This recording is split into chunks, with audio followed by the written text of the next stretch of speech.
네, 안녕하세요. 1월 18일 이제 아기자기로 이름이 바뀌었죠. 아름다운 기아, 자유로운 기아로 이름을 바꿨는데요. 이름을 바꾸고의 첫 스터디입니다. 그래서 오늘은 이소연 선생님하고 이제 최혜경 선생님 발표를 해주시기로 해서 들어보겠습니다. 먼저 이제 이소연 선생님 먼저 네, 발표를 하시기로 하셨습니다. 네, 저는 오늘 저번 주에 일단 공률에 대해서 계속 얘기를 했었는데, 공명기항에서 아마 공률이라는 얘기가 나와서 내재적 공률이랑 외재적 공률로 이어져서 관련된 얘기를 계속 했던 거기서부터 시작해서 미분기하까지 가는 얘기를 계속 했던 것 같은데요. 그, 저번 주에, 어,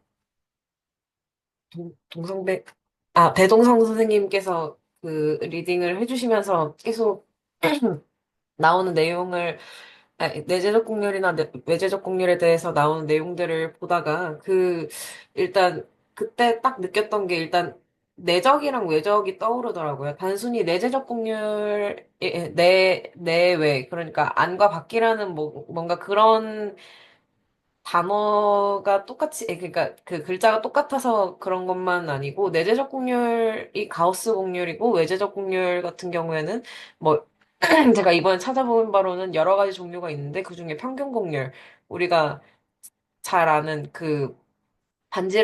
반지름의 역수가, 여러 가지 외재적 공률의 종류 중에 하나로 나와 있었는데요. 그 식들을 살펴보니까 이게 내적식이랑 외적식이 갑자기 좀 연관성이 있어 보이는 느낌이 좀 들더라고요. 약간 떠오르더라고요. 그래서 이 얘네들끼리 어떤 관계가 있는지 단순히 그게 좀 궁금해서 찾아보게 되었는데요. 근데 지금 찾아보게 되었는데요. 일단은 어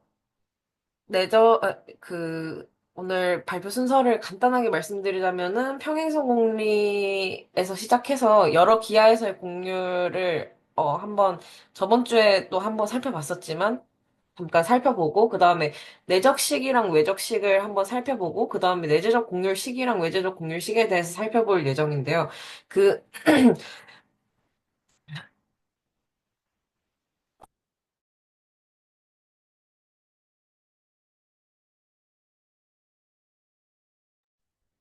여기서 일단 대부분의 문서에서 공률은 K라는 문자로 표현하였습니다. 그래서 평행선 공리랑 여러 기하에서의 공률을 보면 일단 우리가 익히 아는 평행선 공리는 한 직선 외부의 한 점을 지날 때 그 직선과 평행한 직선은 단 하나만 존재한다라는 거지만 이거는 유클리드 기하에서는 뭔가 성립하지만 이제 그 이후에 많은 수학자들이 시켰던 비유클리드 기하에서는 성립하지 않죠. 그래서 그 K는 0일 때에 평면기하, 그러니까 유클리드 기하에서 K는 0일 때 공률은 0이 되지만 구면기하, 제일 대표적인 도형으로 9가 있는데 그 경우에는 가우스 공률이 R제곱분의 1로 항상 양의 공률이 나오고요. 그리고 음의 공률 같은 경우에는 쌍곡기하에서 쌍곡면, 그러니까 안장면 같은 경우에는 어떤 방향에서는, 어떤 방향? 어떤 부분에서는, 면의 어떤 부분에서는 음의 공률이고, 다른 부분에서는 양의 공률이 나와서, 공률이 음의 공률이 나오는 경우도 있습니다. 그래서 평행선 공률 같은 경우에는 내재적 공률이랑 외재적 공률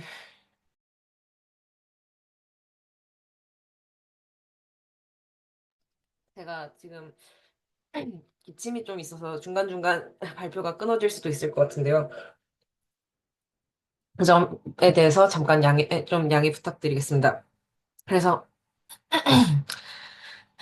평행선 공률과 내재적 공률과 외재적 공률 중에서는 내재적 공률, 즉 가우스 공률과 밀접하게 연관이 되어 있는데요. 지금 여기는 사진이 없어서 조금 이해가 어려우실 수도 있지만, 여기 다음 페이지에 지금 보면, 구면과 쌍곡면, 또는 안장면, 그리고 평면에서 삼각형의 모양이, 얘는 볼록한 면에 따라서 볼록하게 그려지고, 다른 쌍곡면에서는 오목하게 그려지기도 하고, 그리고 평면에서는 이제 정상적인 삼각형이 그려지는, 그, 여러 번 나온 그림을 한번 보면서, 어떤 부분에서는 여기에서는 공률이 양의 공률이고, 여기서는 R제곱분의 1, 그리고 여기서는 공률이 이런 부분이나 아니면은 뭐 이런 부분에서 각각 공률이 서로 달라지므로 여기서 그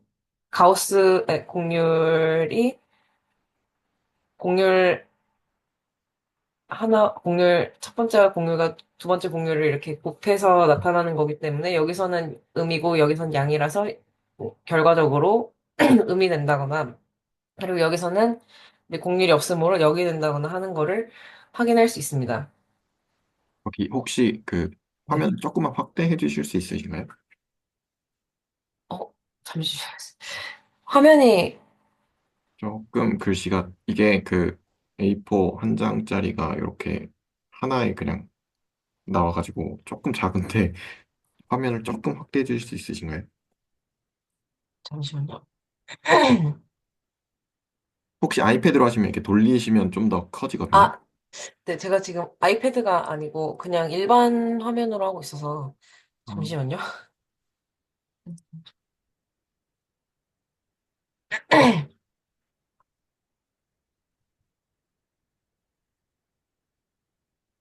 지금 사실 PDF로 하고 있는데요. 네, 그 PDF로 발표를 하고 있는데 지금 모니터가 PDF도 설정이, 확대는 될걸요? 그냥 그 화면 공유를 한 다음에 확대를 하시면 되지 않을까요?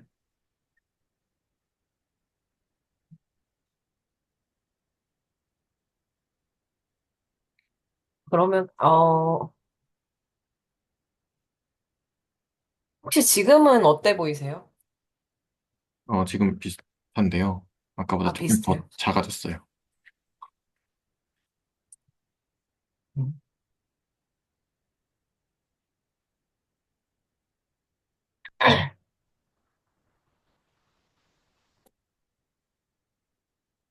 혹시 컴퓨터로 하고 계신가요? 네, 저 지금 컴퓨터로 하고 있습니다.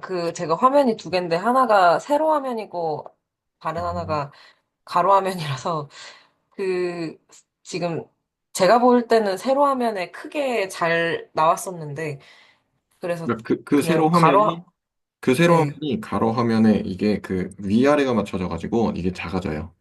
아, 그쵸. 예, 그런 것 같습니다, 지금. 그래서 제 생각에는 줌을 세로 화면으로 옮기시고 그 다음에 그 PDF를 가로 화면으로 옮기셔서 공유하는 게 나을 것 같거든요. 네.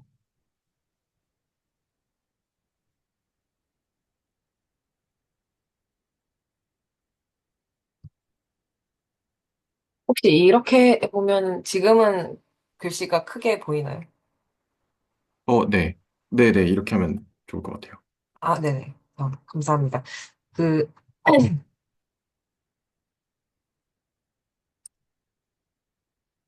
네, 지금, 그래서 여기 시까지 살펴보았고,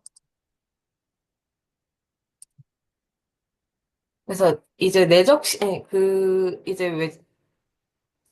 내적이랑 외적에 대해서도 얘기를 했으니까, 내적식이랑 외적식을 살펴보면, 내적식 같은 경우에는 사실, 그, 내적이라는 거 개념 자체는 어떤 크기만 나타내고, 외적이라는 거는 크기에다 방향까지 같이 나타낸다라는 그런 개념으로, 일단 간단하게 정리할 수는 있는데, 식을 살펴보면은 어떤 U라는 벡터랑 V라는 벡터가 있을 때, 그 내적 같은 경우에는 각 벡터의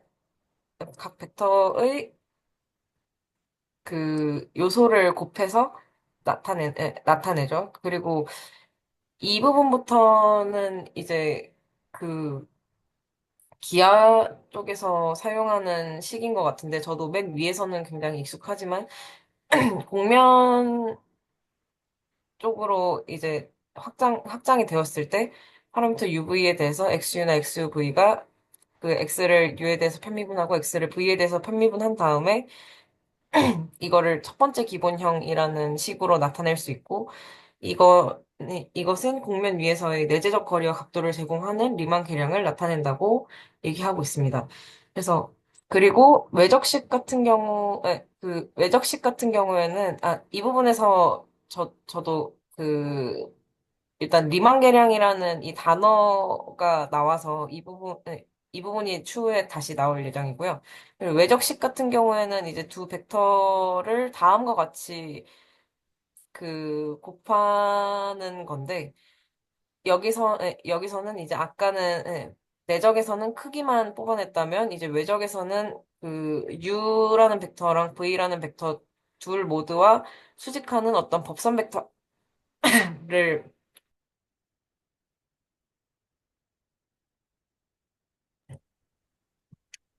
뽑아낼 수 있습니다. 그 법선 벡터 같은 경우에는 상위 차원 공간에서 외부적으로 어떻게 휘어져 있는지를 보여주는 정보라고 할 수 있을 것 같습니다. 그래서 내재적 곡률식을 살펴보면 아까 리만 계량이라는 단어가 나왔었는데 그 리만 계량이라는 게 곡면 위에서의 내재적 거리와 각도를 제공한다고 했잖아요. 근데 가우스 곡률 같은 경우에는 그러한 리만 계량으로만 결정되는 불변량 이라고 할 수 있다고 합니다. 그래서 이게 가우스 곡률이 주곡률 두 개를 곱하는 그런 간단한 식으로 아까는 표현해서 구면 같은 경우에는 R 제곱분의 1이 됐었는데 그 첫 번째 형식과 제1 기본형과 제2 기본형 같은 걸 사용해서 나타내면 다음과 같이 나타낼 수 있다고 하는데요. 그래서 그 이게 그래서 리만 계량, 즉, 내적으로만 나타낼 수 있다라는 개념 자체가 중요한 것 같습니다. 그리고 직관적으로 해석하고 수학적으로 또 해석을 조금 살펴봤었는데, 일단 직관적으로는 저번 주에 제가 사실 거의 채팅으로만 참여를 해서 거기서 작성을 했었지만, 면적의 변화율로 해석을 할 수 있다고 했는데요. 그러니까 뭔가 곡면을 아주 미세한 평면 조각처럼 생각하고 그 다음에 그 위에 작게 그린 사각형이 휘어짐에 따라 얼마나 찌그러지는지를 측정한 값이 가우스 곡률이라고 해석할 수도 있는데 이게 아마도 그래픽 작업을 하시는 혜경쌤은 익숙하실 것 같은데 이렇게 작은 삼각형들이 계속 그려져 있잖아요. 이거를 뭐라고 했었는지 정확하게 갑자기 기억이 안 나는데. 그런 작은 삼각형들이 합쳐져서 어떠한 컴퓨터 그래픽스에서는 작은 삼각형들이 합쳐져서 큰 면을 만들고 곡면을 만들잖아요. 그러니까 그런 거랑 아주 밀접하게 직관적으로 딱 그런 것들이 생각이 났었고요. 그리고 이제 주곡률과 가우스 곡률의 관계 같은 경우에는 이제 아까 평행선 공리랑 가우스 곡률이 상관이 있고 사실 평행선 공리랑 외재적 곡률 후에 나올 외재적 곡률은 사실 크게 관계가 없다고 말씀을 드렸었는데 그게 여기서 한 번 더 나옵니다. 여기서 가우스 곡률을 이렇게 뭔가 1번과 2번, 1형식과 2형식의 분수식으로도 나타낼 수 있지만 또한 주 곡률의 곱으로 나타낼 수도 있다고 했었는데요. 그래서 여기서 양의 주곡률 같은 경우에는 이제 구형이 되겠고, 그다음에 음의 주곡률 같은 경우에는 아까 말했던 것처럼 안장면, 쌍곡면이 되겠고요. 그리고 예. 그리고 이제 둘 다 그 주곡률이 0인 경우에는 그냥 평면이 있을 수 있고, 그리고 원통 같은 경우에도 어느 방향으로는 아예 평평한, 여기 이 부분이 평평해서 가우스 곡률이 0이 나올 수 있다고 합니다. 음. 이제 그런 것을, 그러니까 내적으로 계산할 수 있는 리만 계량 또는 그, 에, 그리고 또한 내재적으로 파악할 수 있는 그 각도와 크기, 거리에 따라서 내재적인 성질을 파악할 수 있다라는 의미에서 내재적 곡률이 내적과 상관이 있다고 여겼고요. 그리고 이제 외재적 곡률에 대해서는 좀 짧게 살펴볼 예정인데, 외재적 곡률 중에서는 종류가 굉장히 다양하더라고요. 근데 그중에서 잘 아는 곡률이 평균 곡률이었고, 그 평균 곡률로 우리가 아는 구형의 곡률을 얻어낼 수 있는데, 항공용률이 그 주곡률이라고 하는데 주곡률이 어떤 도형의 어떤 부분에서 측정한 곡률을 나타낸다면 뭐 여기 이 부분과 이 부분에서 K1 그리고 K2를 계산하면 각각 구 같은 경우에는 모두 R분의 1이 나옵니다. 그래서 당연하게도 그 평균 곡률 외제적 곡률 종류 중에 하나인 평균 곡률을 계산하면 당연히 R분의 2분의 R분의 2가 돼서 결국은 R분의 1이 되는 것을 알 수 있고요. 그래서 이러한 것들은 그 어떤 부분에서 법선 벡터를 꼭 사용해서 그러니까 주곡률이 법선 벡터에 따라서 그 계산이 되기 때문에 그 계산의 방향이 필요한 외적과 관계가 되어 있으며, 그리고 다른 외재적 곡률들 같은 경우에도 외부에서 보는 각도에 따라서 계산하는 외재적 성질이라서 외적과 관계가 있다는 뭔가 인사이트를 저번 주에 조금 얻게 되었습니다.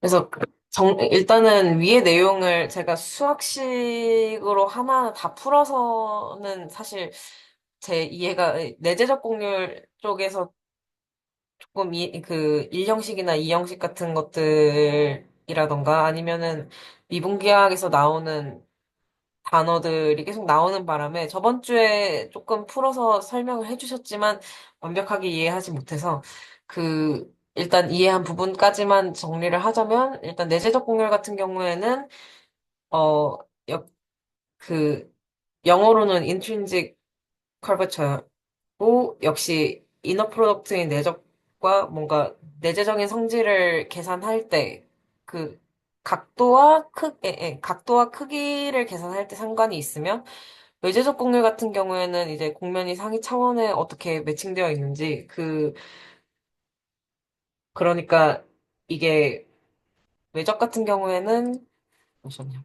외적 같은 경우에는 이렇게 뭔가 U라는 벡터가 있고 V라는 벡터가 있다면 이제 여기에 따라서 N이라는 법선 벡터가 나오고, 그리고 이 이렇게 면적을 측정하는 그런 개념이 되는데, 이제 외부적인 요소가 하나 늘어나서 그 상위 차원까지 고려해야 된다는 그런 개념으로 저는 일단 이해를 했습니다. 네. 전 오늘 발표는 여기까지 하겠습니다. 네, 감사합니다. 혹시 질문이나 코멘트 있으시면 해주시면 감사하겠습니다.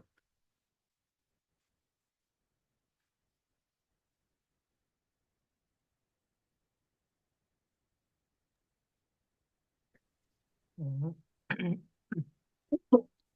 예, 어, 평균 공률 같은 경우는 그게 어떻게 들어가 있느냐에 의존하는 개념이라는 건 맞아요. 그런데 그게 꼭 외적 때문이냐 하는 것은 아니에요. 그건 아니거든요. 그, 네, 예, 그런 개념은 아닌 것 같고요. 그 다음에 이제 중간에 보면은 이 공률에 대해서 약간 좀 오해를 하는 듯한 부분이 있는데, 네. 공률이라는 것은 각 점마다 계산하는 거예요. 예를 들면 아, 구면이 네네. 있으면은, 예, 구면에 예를 들면 북극점이 있으면은 북극점에서는 어느 방향으로든지 휘어져 있는 정도가 다 똑같잖아요. 그게 R분의 1이잖아요, 전부 다. 그래서 각 점마다 그 가우스 공률들이 R 제곱분의 1인 거고 모든 점에서 R 제곱분의 1인 거예요. 모든 점마다 공률이.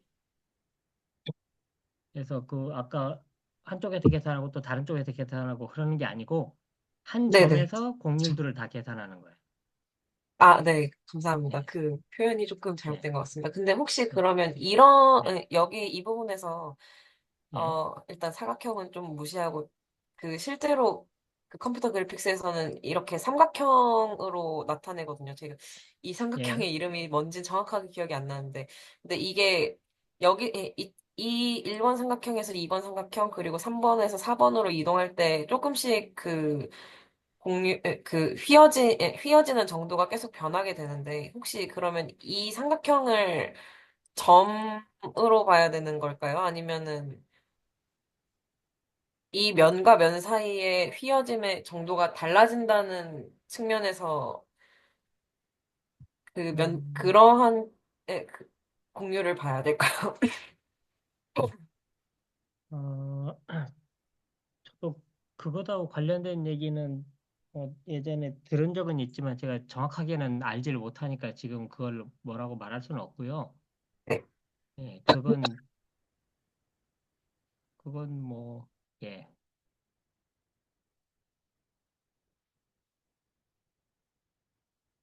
그리고 아까 그 원기둥 같은 경우에 그 공률이 0이라고 말한 것도 역시 마찬가지예요. 위에 그 아, 네, 원기둥의 맞습니다. 그 뚜껑 부분이 밑면, 네. 평평해서 0인 게 아니에요.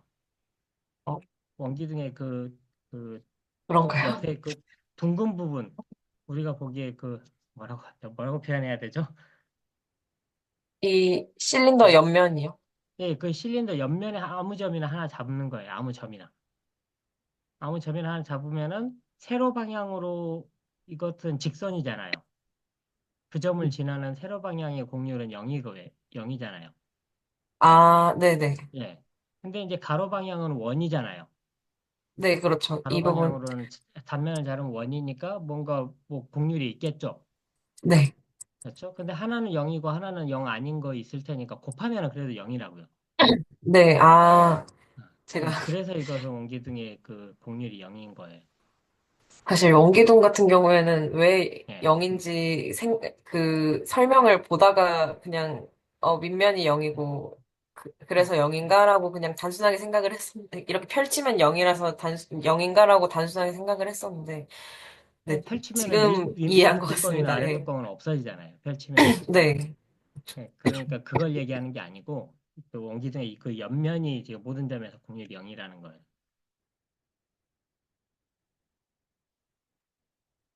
네, 그 원기둥의 그러니까 무슨 공률이죠? 그게 곱했을 때 0 나오는, 곱하는 가우스 공률이 뭐죠? 가우스 공률. 네, 가우스 가우스 공률. 공률. 네, 가우스, 주공률을 네. 두 개를 곱해서 가우스 공률이 나오는 걸로 네. 제가 식을 알고 있는데요. 어, 원기둥 같은 경우는 약간 이런 느낌이 나는 것 같아요. 약간 그 밧줄이 있으면 그 사람이 그 일로는 이렇게 돌아다닐 수가 있잖아요. 균형을 잡으면서. 딱 그쪽 방향으로만 직선적이고 나머지 모든 360도 나머지 방향들에 대해서는 다 그냥 커브드 되어 있는 거예요.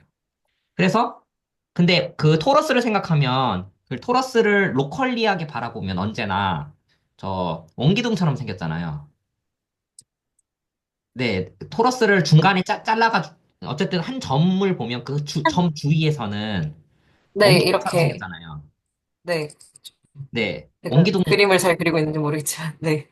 어느 지점을 자르든 어쨌든 다 대칭적이기 때문에 로컬리하게는 원기둥처럼 생겼기 때문에 그냥 계산하면 어, 주공률? 그러니까 가우스 공률 계산하면 언제나 0 나올 것이다. 이게 일단 직관적으로 보이는 지점이고, 그, 제가 여기 제일 사실 궁금한 게 들으면서, 저 예전에도 좀 궁금했지만, 그, 외적이거든요? 그러니까, 사실, 탄젠트 플레인 같은 경우는, 어, 3차원에서는 법선을 토대로 기술을 할 수도 있지만, 사실, 독립된 두 개의 벡터를 통해서만 해서 그냥 나타낼 수도 있잖아요.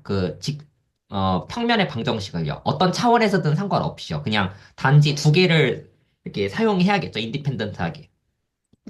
그래서, 네, 그렇게 해서 하는 게, 어, 평면의 방정식인데, 어, 이 N차원에서도 그러니까 평면의 방정식은 기술을 할 수는 있겠죠. 그리고 그건 로컬리하게 모든 점에서 그 뭐랄까요? 어, 매개 방정식을 잡으면, 일단 모양이 만약에 2차원 도형이면 항상 두 개를 잡을 수가 있겠죠? 리파라메트라이제이션을 할 수가 있겠죠? 그러니까 언제나 평면의 방정식을 얻어낼 수 있는 거는 되는 건데, 네. 여기서 외적은 좀 3차원에서 편리한 거고, 이 외적이라는 이 개념을 N차원에서 일반화한 개념은, 그러니까 외적이 뭘까라는 게 제 포인트였고, 그리고 외적을 일반화했을 때는 어떤 모양이 나올까, 이게 있었고, 또 이 형식을 보면, 법선 벡터랑, 법선 벡터에 의존해서 나타내고 있잖아요. 모든 EFG 말고, 어, EFG 말고 다른 문자 있죠? 이 형식에서 쓰는 문자요. 아, 네, 잠시만요. 제가 내려볼게요. 네, 스몰 EFG로 네, 여기요. 네, 나타내는데, 지금 보면, 법선 벡터에 의존해서 쓰이고 있잖아요.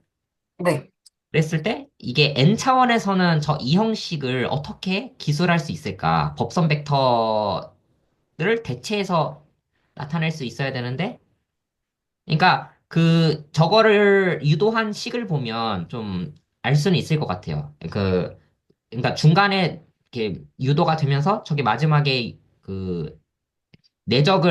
내적과 법선 벡터라는 언어로 기술이 된 건데, 제 2형식은, 네, 결국 저거는 또 뭘까 싶은 거예요. 그러니까 제 1형식은 그, 리파라메트라이제이션 했을 때 크기에 대한 정보와 각에 대한 정보를 준다.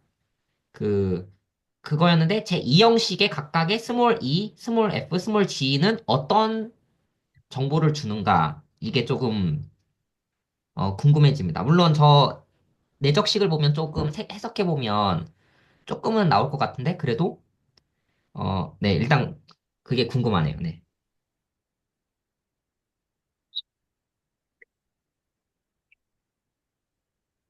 일단은 제가 제가 사실 이해한 바로는 토러스의 곡률이 아까 말씀하신 대로 뭔가 원형이 이렇게 부분 부분을 살펴보면은 네, 그러니까 원통이랑 똑같아서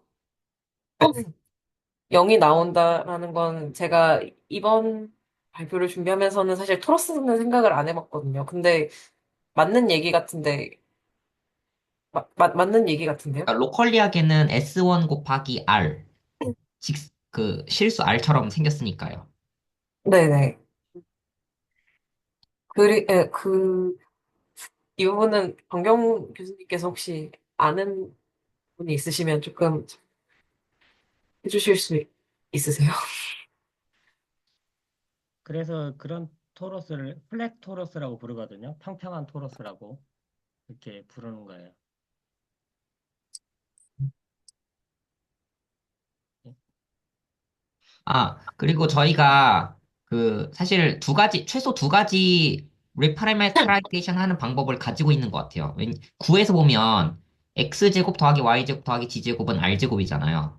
그리고 x제곱 y제곱을 넘겨버리면 g제곱 하면 루트 씌우면 플러스 마이너스가 있는데 어차피 위쪽 한쪽만 생각하면 되니까. 그러면 g는 루트 r제곱 빼기 x제곱 빼기 y제곱이라는 걸 쓴 다음에 그냥 파라메트라이제이션은 그냥 x랑 y를 잡아버리면 되겠죠. x 방향, y 방향 그대로. 그리고 그러니까 x, y에 대한 식이 그 식이 나타나는 걸로 볼 수가 있고, 또 두 번째 방법이 그 구면 좌표계를 쓰는 거겠죠. R 세타. 네. 그렇게 네. 해서도 그 구 위에 점을 포착할 수가 있겠죠. 그래서 그 두 개로 그 리파라메타이제이션 하는 방법을 가지고 있으니까 그 두 개로 제1형식, 제2형식 각각을 다 구해보는 거예요. 사실 토러스도 그렇게 식은 있죠. 조금 더 복잡한데, 그 큰 반지름과 작은 반지름으로 된 XYZ 콜디네이트로 딴 식이 있죠. 그것도 어차피 윗부분만 보면 되니까 플러스 마이너스 쪽에서 위쪽 부분만 해가지고 그 계산을 할 수 있으니 최소 두 가지 방법으로 계산을 해볼 수가 있을 것 같아요.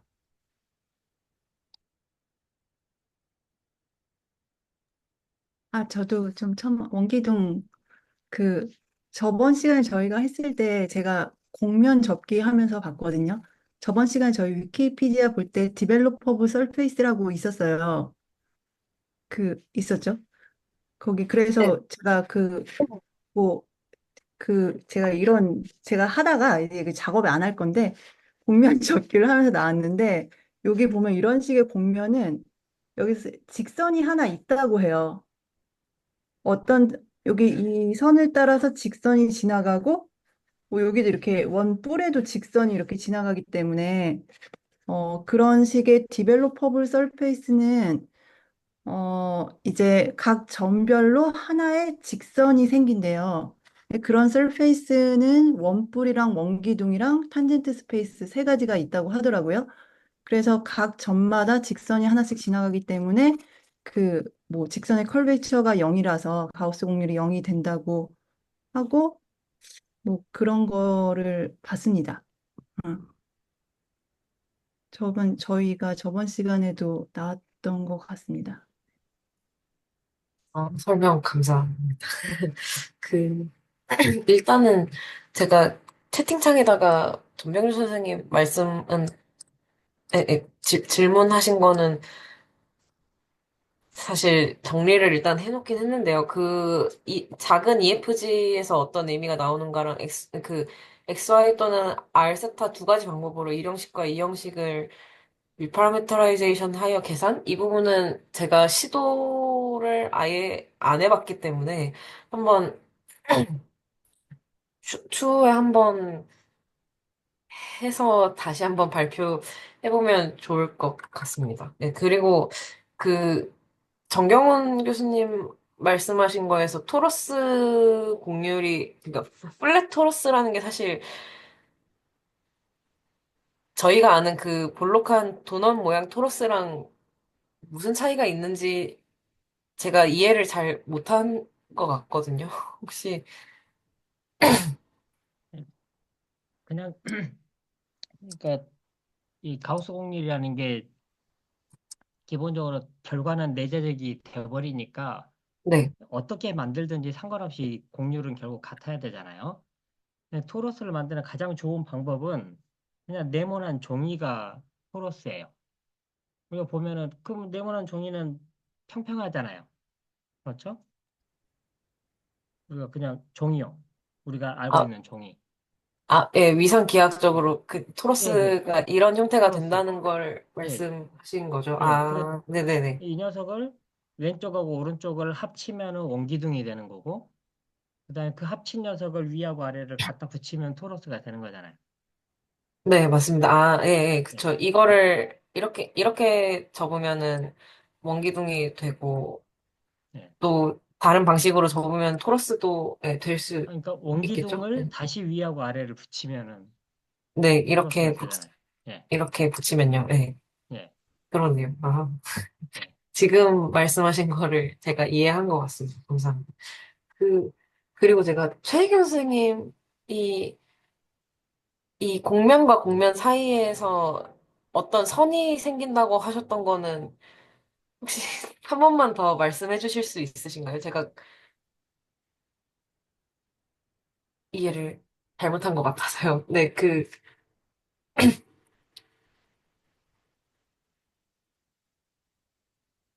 최경 선생님 마이크가 꺼져 있습니다. 아, 예, 마이크가. 그 어떤 디벨로퍼블 서페이스라는 거는 여기서 이렇게 직선이 하나를 찾을 수가 있대요. 모든 점에서. 이런 식으로 나가는. 여기도 보면 원뿔에도 여기 직선이 하나가 이렇게 생기는 것처럼 이렇게. 네, 그, 그런 표면을 디벨로퍼블 서페이스라고 한다고 하더라고요. 음. 그러니까, developable surface라는 것의 의미가 그, 뻗어나가는 직선을 찾을 수 있는 네, 맞아요. 면이라는 그런, 의미. 네, 그리고 이분들은 제가 본 거는 그 종이접기 책이었기 때문에 그런, 그런 표면만 종이로 접을 수가 있다고 그렇게, 아, 네, 그런 설명에서 본 거였습니다. 그리고, 이 종이접기 그때 이제 또 보면서 이제 첨언을 하면 그게 이제 수학적으로 조금 연구가 됐는데 그 이유가 그냥 종이접기뿐만이 아니고, 뭐 인공위성이라던가 우주에서 이렇게 딱 펼쳐져야 되는 뭐 그런 형태 같은 거를 만들 때 이제 그게 어떤 식으로 접혔다가 나중에 어떤 식으로 펼쳐져야 되는지 그런 거를 모델링하는 프로그램들을 만들거든요. 근데 그 모델링하는 프로그램을 만들 때 어, 그걸 수학적으로 연구할 필요가 있어갖고 좀 수학적으로 연구가 됐다고 합니다. 음. 아, 설명 감사합니다. 그 내용도 일단 제가 채팅창에다가 적어놨는데, 그러면은, 아까 이게 종이접기 얘기가 나와서 말인데, 그냥 평면 큰 종이를 그냥 이렇게 동그랗게 접으면 원통이 되고, 그다음에 이렇게 원통 둘의 끝을 붙이면 토러스가 되는데, 그러면은 종이접기로 아주 다양한 모양을 만들잖아요. 그러면 걔네도 결국은 근데 걔네도 전부 다 결국은 위상기하학적으로, 위상수학적으로는 다 평면이랑 똑같다고 생각할 수 있는 걸까요? 네, 어, 일단 제가 한마디만 더 정확하게 하면요. 플랫토러스라는 건 있어요. 이건 뭐냐면은 아까 말했던 이 종이를 가지고 만든 토러스를 그러니까 이걸 아이디어라고 생각한 거예요. 왼쪽 오른쪽을 동일시하고 위하고 아래를 동일시해가지고 만든 것이 토러스라고 머릿속에 생각한 거예요. 근데 이것을 우리가 실제로 3차원에서 집어넣을 때는 왼쪽하고 오른쪽을 붙이는 것까지는 3차원에서 집어넣을 때 아무 문제가 없거든요. 근데 이걸 위하고 아래를 합치려고 하면 여러분들이 그 종이를 구기지 않으면 만들 수가 없어요. 네, 맞아요. 네. 그렇잖아요. 이것은 그러니까 위상학적으로는 위를 합치는데 아무 문제가 없는데 이걸 구긴다는 것은 그 안에서 기하학이 변한다는 거예요. 그렇기 때문에 우리가 생각하는 3차원에 들어있는 토러스 자체는 곡률이 0인 녀석이 아니에요. 아, 네. 그러니까 이걸 약간 조심해야 되는데, 왜냐하면은 기하학의 변형이 이루어졌거든요. 이게 3차원에서 그 토러스로 그 종이를 집어넣을 때. 네. 전에도 제가 이거 얘기는 했는데, 예를 들면 이 토러스의 그 가장 그 바깥쪽을 보면은 거기에서는 모든 방향으로 그 접하는 원들 같은 걸 생각하면 다 안쪽으로 휘어 있잖아요. 그래서 거기서는 그 뭐죠? 가우스 공률이 다 양수예요. 그렇지만은 그 토로스의 구멍 쪽에 해당하는 그 안쪽 부분은 다 안장처럼 생겼잖아요. 어느 방향으로는 볼록한데 다른 방향으로 오목하게 생겼잖아요. 그러니까 네. 거기서는 그 가우스 공률이 음수거든요. 그쵸. 네. 예, 예. 예, 그 안쪽 부분에서는 가우스 공률이 음수고 바깥쪽 부분에서는 가우스 공률이 양수고 그 다음에 윗면하고 아랫면에 닿는 부분에서는 가우스 공률이 0이란 말이에요. 그런 것들은. 그냥 도로스를 바닥에다 딱 놓으면은 바닥에 닿는면은 동그랗게 원이 생길 거 아니에요? 그 아, 부분에서는 예. 가우스 공률이 0인 거죠. 그,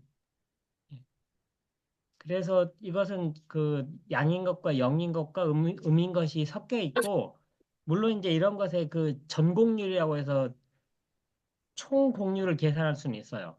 그게 이제 그게 가우스 본의 정리하고 관련돼 있는 거고,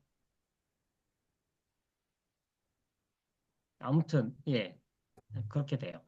그래서 어 우리가 그 아까 제가 말할 때 그 똑같은 기하학적 도형을 어떻게 집어넣느냐에 따라서 집어넣든지 상관없이 내재적으로 공률이 똑같다고 말한 것은 기하학적 변형을 하면 안 돼요. 그러니까 거리 두 점 사이의 거리 같은 걸 바꾸면 안 된다고요. 그러니까 그 그런 걸 보고 우리가 뭐라고 부르지? 등장이라고 부르는데 등장을 하면서 변형할 때는 그 바꿨을 때는 가우스 공률이 변하지 않는다는 게 놀라운 정리고요. 아무튼 그렇고 그다음에 아까 그 디벨로퍼블 같은 경우는 그 디벨로퍼 한다는 게 뭐냐면은 대충 말해서 한다고 얘기를 했잖아요. 전개도를 만들 수 있는 거거든요. 그러니까 우리가 평면 이거 종이접기 같은 걸 한다면은 물론 이제 그 부분을 꺾어가지고 접는 부분에서는 미분 불가능한 점이 생기니까 기하학에 좀 파괴가 일어나긴 하는데 그냥 부드럽게 접는 것 같은 경우에는 종이를 그러니까 심각하게 찢거나 이러지 않고 만드는 녀석들이 원기둥이나 원뿔이나 뭐 예를 들면 이런 것들 아니에요. 기본적으로. 아무튼 그런 것들을 우리가 디벨로퍼블이라고 부르고 전개공명이라고 부르는 전개도가 있는 기본적으로 전개도로 만들 수 있는 공면. 그게 그런 것들은 기본적으로 가우스 공률이 뭐 0이 돼야 되겠죠. 그런 것들은. 근데 그 아까 그 직선들이 매 점에서 직선들이 포함되는 그런 공면이 있거든요. 그런 걸 보고 이제 룰드 서피스라고 불러가지고 그런 걸 보고 이제 모선이 막 움직여가지고 왜 그 컴퓨터 그래픽 같은 거 보면은 막 선 같은 게 막 움직여가지고 가다 보면은 뭐 그막 부채살 같은 것들이 막 해가지고 생기는 그런 공면들이 있거든요. 근데 그런 것들은 어느 방향으로 휘었느냐에 따라서 그 가우스 공률이 0이 아닐 수도 있어요. 아무튼 뭐 사실 다 따져서 얘기하려면은 얘기할 것들이 뭐 되게 많을 거예요.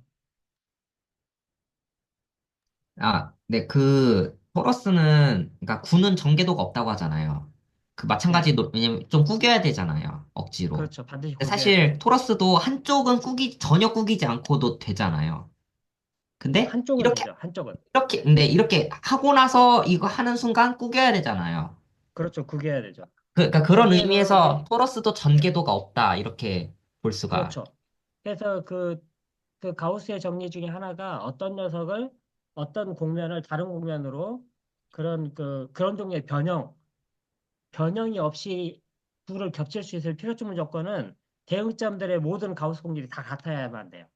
그래야만 이 녀석들을 어, 변형해가지고 다른 걸 만들 수가 있어요.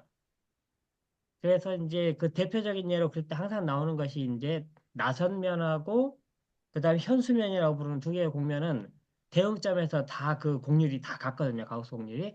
그러면 실제로 현수면 카테노이드하고 이름이 갑자기 생각이 안 나는데 그 둘 사이에는 이렇게 변형하는 게 있어요. 그건 유튜브라든지 아니면 뭐 위키피디아 같은 데 보면은 두 개가 실제로 어떻게 변형이 되는지 이런 것들을 다 만들 수가 있어요. 그 애초에 구긴다는 것 자체가 그 매트릭을 바꾼다는 공간 자체의 매트릭을 바꾼다는 행위죠. 특정 그러니까 점이든 워커락에 모든 점이든. 보면은 그 아이소메트리를 깨지게 만드는 거죠. 네, 아, 네네.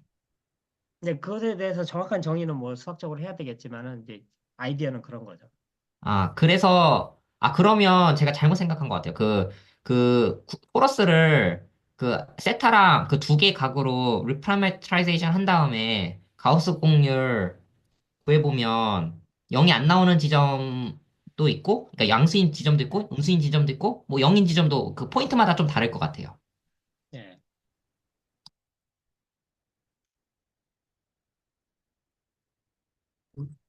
네, 현수면하고 나선면 얘기를 하셔서 일단 잠깐, 네, 뛰어왔습니다.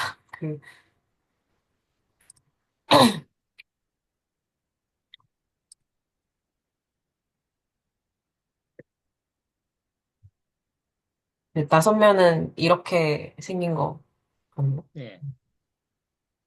그러니까 그 회오리 감자 나선형 예, 가장처럼 생긴 녀석이 그 나선면이고 현수면은 그 현수막을 그, 그 모양으로 생긴 녀석이 현수면이거든요. 그 녀석을 회전한 것처럼 생긴. 예.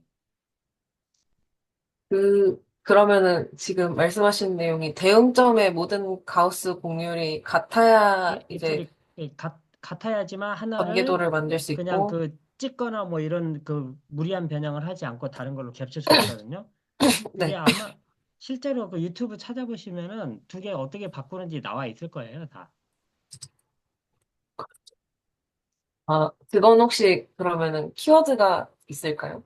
뭔가 여기 현수는 유튜브에서 이제 카테노이드하고 나선면은 아까 그 뭐지 헬리코이드 그렇게 해가지고 예, 그 이렇게, 아이소메트리하고 딱 나오잖아요. 예, 음,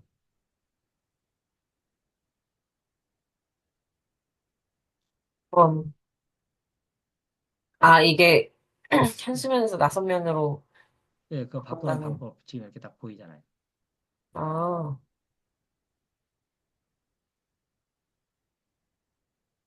약간 예, 초보적인 정리, 그러니까 그 관찰을 좀 본다면 어떤 그 공면이 있어요. 어떤 면이 있어요. 그 면에 그 가우스 공률을 구해봤더니 어떤 한 포인트에서라도 0이 안 되는 지점이 있으면 걔는 전개도로 펼칠 수 없다. 이렇게 볼 수가 있는 거죠. 그렇죠. 그게 바로 우리가 그 구면 우리 지구의 지도를 정확하게 만들 수 없는 이유예요. 음, 되게 놀라운 정리 같아요. 왜냐하면 예, 로컬리하게 한 점만 보면 되는 거잖아요. 그 점에서 공률이 0이 아니다라는 뜻은 그 우리가 살고 있는 그거를 포함하는 예, 커넥티드 공간은 평평적이지 않다. 그러니까 전개도로 펼칠 수 없다. 이런 그렇죠. 얘기인 거죠. 네. 이 어, 구면에 아무리 조그만 조각도 네, 예를 들면은 뭐 이게 여러분이 살고 있는 방도 그게 그냥 구면이 바닥이라고 딱 치면은 그것도 정확한 전개도는 절대로 만들 수가 없어요. 아무리 작아도.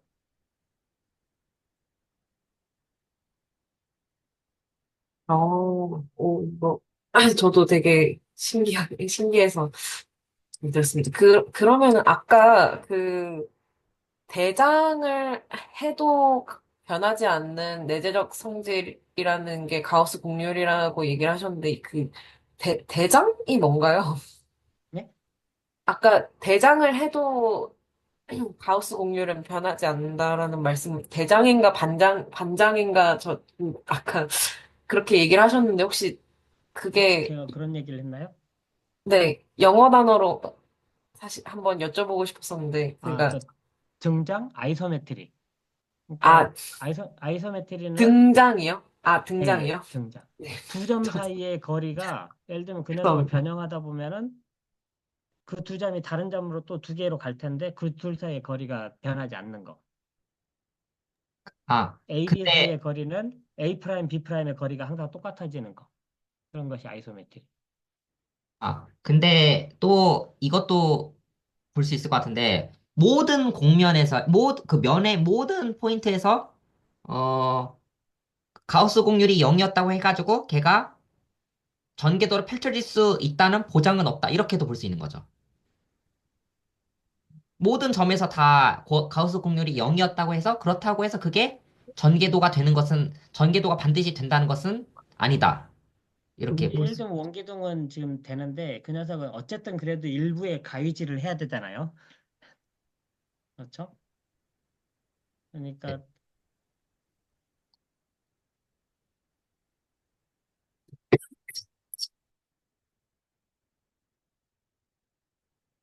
그러니까 적어도 로컬하게는 항상 전개도를 만들 수가 있죠.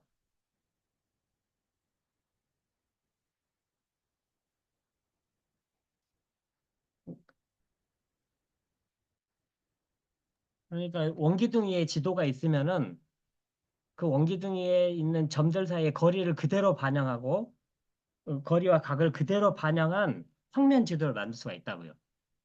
로컬하게는. 원기둥 전체를 반영하는 지도는 만들 수 없겠죠.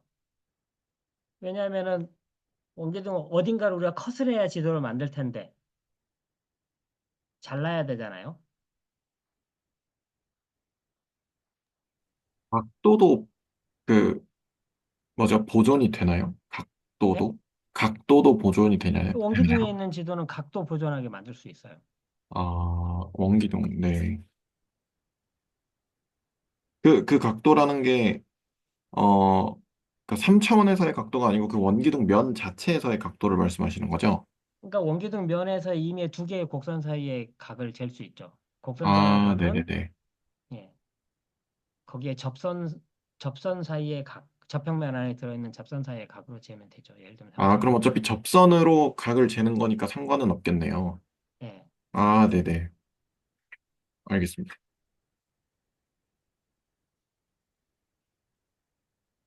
그럼 아까 나선면에서 그 뭐죠? 그 뭐였죠? 이거 뭐라 그랬죠? 현수면. 예. 네, 그걸로 현수면. 변환을 할 때도 각도도 보존이 되나요? 걔도? 그건 그 아까 그 모양을 보면은 그 네모 모양들이 계속 그대로 옮겨가는 걸 볼 수 있잖아요. 예를 들면 아, 중간에 네네. 네, 조각조각은 네네. 네. 그러니까 그, 제가 또 한 가지, 아까 전병주 선생님이 말씀하셨던 그 외적을 일반화했을 때는 무엇인가라는 거에 대해서 좀 질문 드리고 싶은데, 사실 내적 같은 경우에는 그냥 두 벡터 크기를 구하는 거고, 이제 요소별로 그냥 곱하는 거다. 그리고 뭐, 선형대수식으로 나타내면 이제 U 곱하기 V, 그러니까 VT 이런 V의 트랜스포즈의 곱, 두 뭐라고 해야지? 두 행렬의 1 곱하기 N 곱하기 N 곱하기 1 행렬의 곱이다라고 할 수 있는데요. 외적 같은 경우에는 뭐 3차원에서 아니, 2차원, 3차원에서 그 계산하는 거는 당연히 그 식을 다들 한 번씩 보셨을 것 같은데 그 외적을 좀 더 상위 차원에서 보면 그게 그 법선 벡터라던가 그런 게 어떤 의미가 되는지 또 여쭤봐도 될까요? 4차원 이상에서는 원칙적으로 외적의 개념은 없어요. 음, 그러니까 그런 건 없거든요. 근데 이제 그러니까 기하학을 할 때, 참 이걸 뭐라고 해야 되나? 그 그러니까 좀 뭐랄까 그런 외적의 개념이나 이런 걸 보충해 줄 만한 그런 것들은 있어요. 그게 바로 이제 미분 형식이라고 부르는 것들이 있거든요. 음.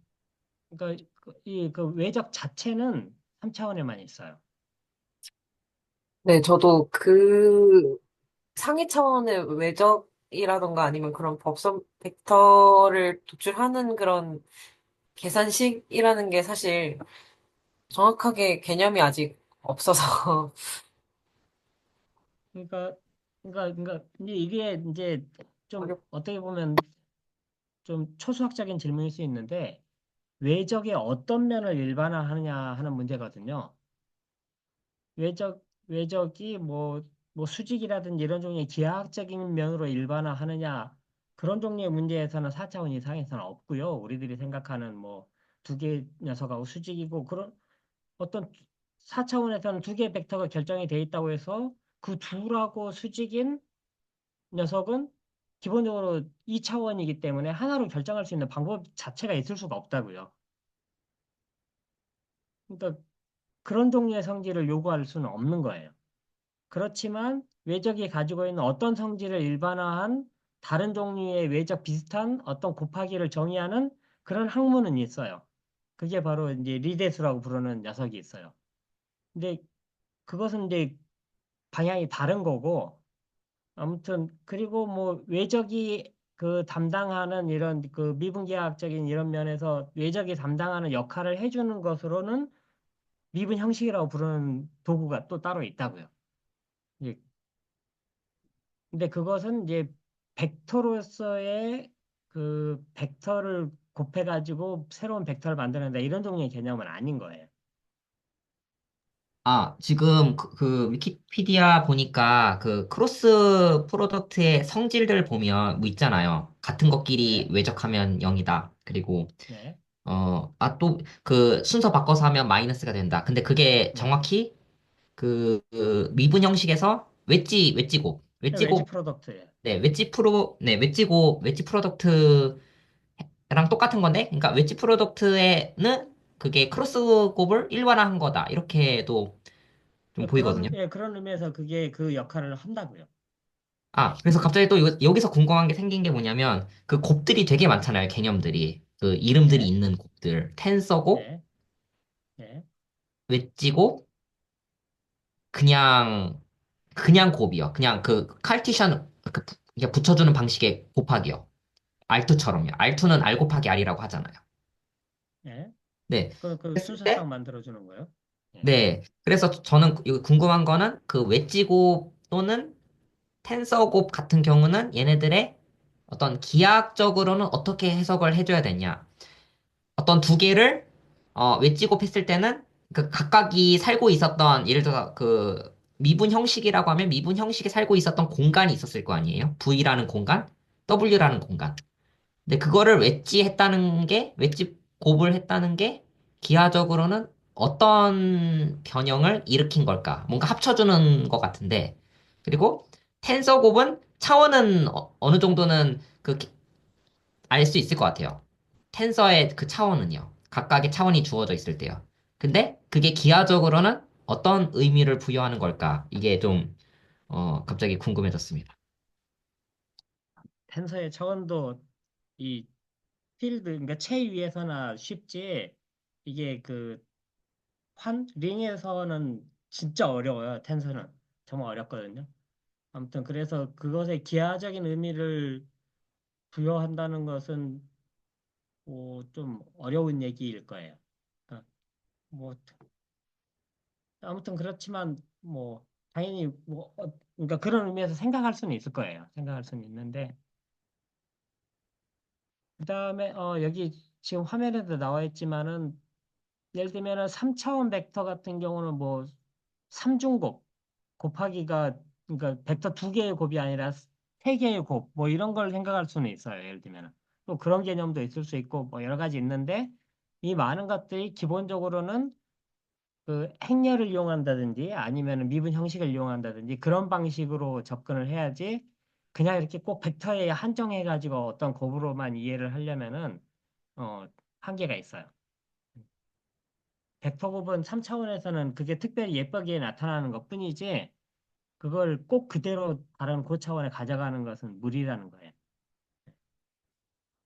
네. 제가 텐서곱을 어디서 봤냐 했을 때 매트릭스에서 본 것 같아요. 사실 매트릭스는 예를 들어서 3 곱하기 2 행렬이라고 했을 때 차원은 6차원이잖아요. 그 매트릭스 자체는요. 그렇죠? 네, 왜냐 성분이 6개 있으니까요. 근데 그 성분을 좀 뜯어서 그냥 다 더하기로 정리했을 때 그거를 텐서 곱으로 다 6개 원소를 일자로 쭉 나열을 하더라고요. 사각형짜리를. 네. 네. 거기서 텐서 곱을 봤어가지고 약간 좀, 어, 일단 매트릭스랑 연관지어서, 그러니까 매트릭스가 일단은 함수잖아요. 그 함수, 그 공간을 공간으로 보내주는 선형 함수니까 그 텐서 곱을 어떻게 잘 생각해주면 텐서 곱이 함수를 만들어주는 건가? 어쨌든 좀 나이브하게는 이런 생각이 먼저 들었는데 그 매트릭스를 보면서 텐서곱을 좀 생각해 봐야 되지 않을까 그런 생각이 좀 들었습니다.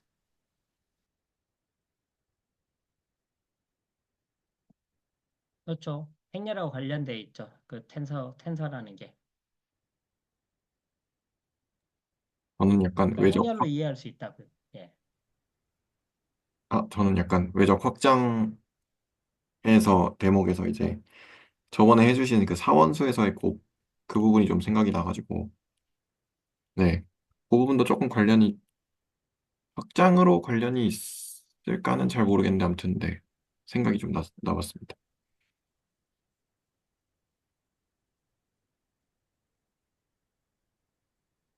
네, 4원수 얘기하시니까 근데 4개잖아요. 뭔가 4차원 같은데 사실 뜯어보면 그냥 3차원 같아요. 그 4원수가. 왜냐면 그 벡터 파트만 보면 거기서는 그냥 끼리끼리만 그 하는 그 규칙이 있잖아요. 그 외적을 따르잖아요. 외적 규칙을 따르잖아요. 거기서는. 네, 그렇습니다. 저도 사실 코토니안 곱셈을 예전에 봤었는데, 그,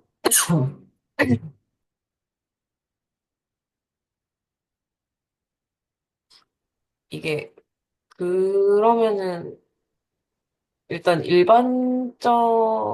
그러니까 외적이라는 개념, 내적 같은 경우에는 이제 쭉 있으니까 외적을 상위 차원에서 생각하면 그 여기서 쐐기곱이라는 뭐 단어도 나오거든요. 이게 제가 지금 정확하게 이해했는지 모르겠는데 외대수의 쐐기곱이 상위 차원에서의 그러니까 3차원에서 외적이라는 개념을 상위 차원에서 생각을 하면 외대수의 쐐기곱이라고 표현할 수 있다는 말씀일 때, 예, 그거고, 예, 그러니까 3차원에서는 그, 그, 익스테리어 엘지브라의 그, 그, 웨지 프로덕트하고 그, 그 크로스 프로덕트하고 그 외적하고 이게 연관을 지을 수가 있어요.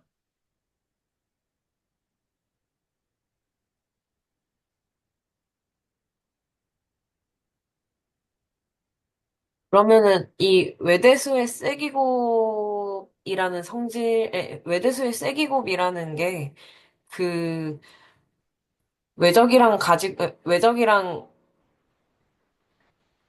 어떤 관계가 있죠? 그러니까 외적 같은 경우에는 사실 제가 생각하기로는 두 가지 벡터를 곱해서 새로운 벡터 방향을 하나 도출해낸다. 그러니까 이게 XY 평면에서 Z축이 나온다. 그러니까 상위 차원 벡터를 하나 더 도출해서 뭔가 상위 차원 벡터를 도출해낸다라는 성질이 있다라고 저는 사실 그런 식으로 생각을 했었거든요. 그러면은 외대수의 쐐기곱도 그런 식의 성질이 있는 건가요? 아니면 다른 성질로 외적과 유사점이 있을까요?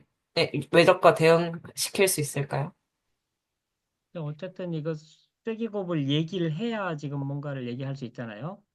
그리고 적어도 여기 지금 화면에만 보면 이 앞에 그 쐐기곱 앞에 스타라는 게 붙어 있죠.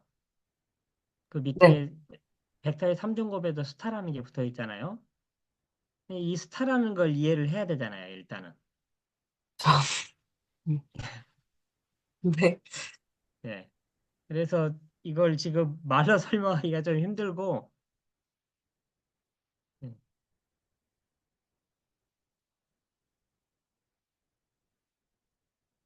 저 스타라는 게 이제 그 일종의 공간의 그 쌍대성이라고 부르는 거하고 관련이 있는 그런 작용소거든요. 그래서 이걸 약간 지금 여기서 바로 설명하기에는 조금 그렇고,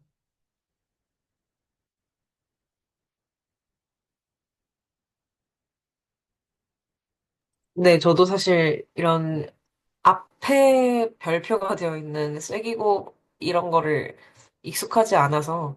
근데 예, 여기서 보면은, 여기 일단 그림에 보면은 이 연보라색 평행사변형이 예. 그 A와 B의 그 쐐기곱이라고 나와 쐐기곱이죠. 있긴. 예. 네. 그러고 이 스타는 이제 그 쐐기곱으로 만들어진 저 그 평행사변형 저 녀석의 일종의 듀얼에 해당하는 것. 그러니까 저 녀석하고 뭔가 수직이고 뭐 어떤 값을 주는 그러니까 그런 식으로 정의를 해야 되거든요. 저 녀석을.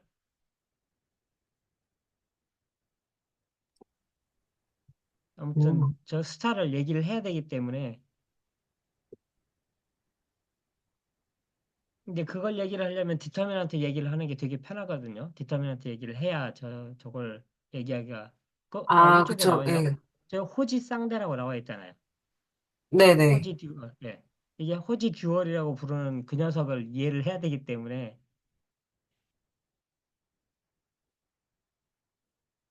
저 위키피디아에서 영어로 그 웨지 네. 프로덕트 치니까 익스테리어 알제브라 이렇게 쭉 나오는데 그게 들어가 봤더니 어쨌든 웨지 그 대수적으로 규칙은 있잖아요. 그것만 네, 사용해서 그렇죠. 했을 때 예를 들어서 3차원이라고 해볼게요. 네.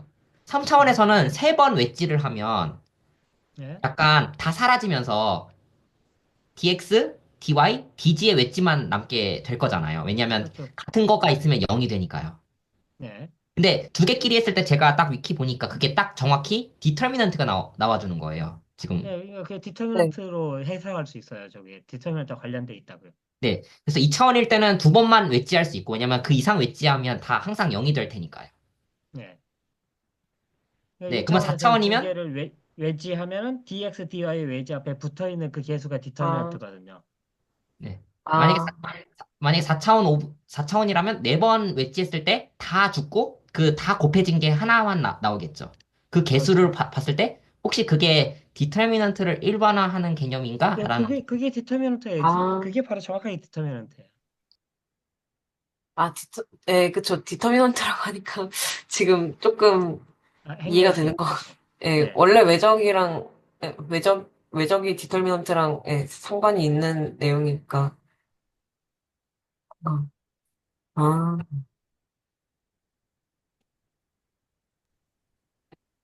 좀 선형대수 공부를 좀 더 해야 될 것 같아요. 왜냐면 제가 갑자기 디터미넌트라고 하니까 뭔지 모르겠더라고요. 디터미넌트가 물론 평행사변형의 그러니까 넓이다. 이렇게는 오케이인데 그건 오케이인데 네. 근데 어, 좀 잠시만요. 불편하네요. 좀 디터미넌트가. 이, 그, 디터미넌트가 2차원 디터미넌트가 아마 그 넓이고 3차, 그러니까 삼중곱으로 가면 이제 부피죠, 그냥. 부피거든요. 맞아요. 그래서 네. 그 이것도 디터미넌트로 뭔가 나타낼 수 있을 것 같은. 그러니까 이 세 개짜리를 그 예, 디터미넌트 여기 이런 식으로 여기서도 아까 말씀하셨던 그 전병수 선생님이 말씀하셨던 쐐기곱이 나오고 맞아요.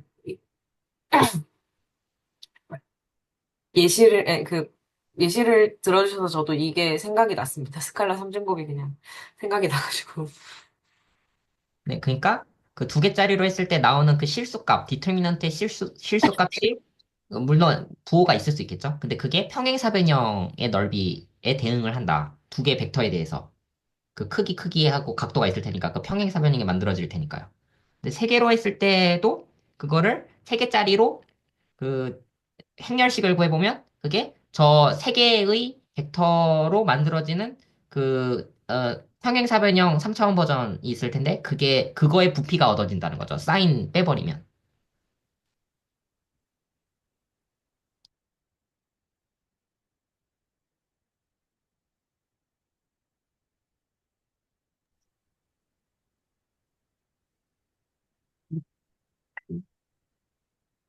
저도 어쨌든 사실 이 내적과 외적, 그리고 내재적 공률과 외재적 공률 자체를 주제로 삼은 이유도 일단 뭔가 내재적이고 외재적인 게 뭔지, 그리고 사실 내적 외적을 계산하는 뭐 요새는 그냥 프로그램 돌리면 바로 나오지만 외적이라는 거가 항상 궁금했거든요. 이렇게 도형으로 보고 해도 어떤 의미인지 참 사실 뭐 이런 삼중곱으로 해서 부피가 나온다. 그리고 뭐 디터미넌트랑 상관이 있다. 이런 것들에 대해서 알긴 알았는데 외적이라는 게 그, 그러니까 내적이라는 거는 결국 크기를 구한다인데 외적이라는 거는 뭔가 방향이 하나 더 나오니까 좀 더 좀 더 제 생각에는 사실 이해가 어려웠거든요. 근데 상위 차원에서 일반화라는 그런 주제를 던져 주셔가지고 좀 더, 알던 내용도 다시 되돌아보고, 그리고 새로운 내용도 많이 알게 된 것 같아서, 예, 굉장히 감사합니다. 음. 그러면 혹시 여기서 더 질문이 있으실까요? 제가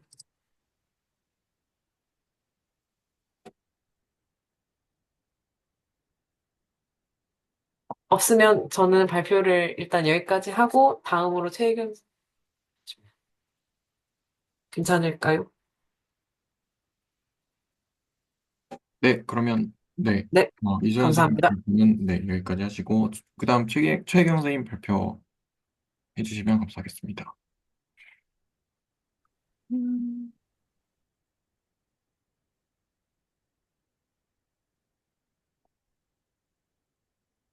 음,